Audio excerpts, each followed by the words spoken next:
भैया से आग्रह करब कि आवाज सुनत आई त मंच पे आ जाई आज और कार्यक्रम ओकरा के आगे बढ़ावल जाओ। हनुमान जी के जय जय।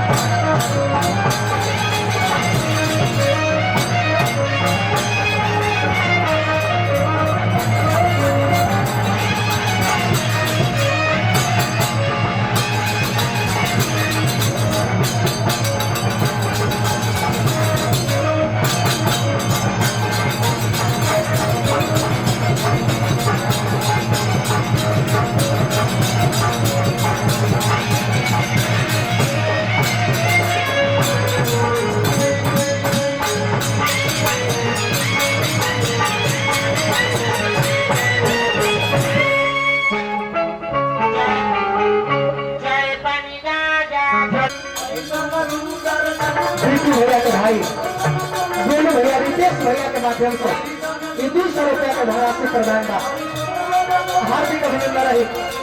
लेडीज कलाकार चाप के हमारो नृत्यांगना अगर तैयार हो गई हो तो चलिए आओ प्रदुमन जी के नृत्यांगना चली आई गाड़ी फिर डीजे बिटू मैरवा के धरती पर पंकज भैया के सर को द्वारा पुरस्कार नमस्कार।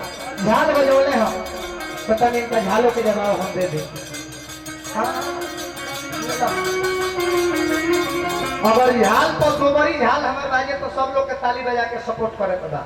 अभी ना जब हमारे झाल बंद हुई है गोबरी बाजी तो अब हाँ हाँ वही सब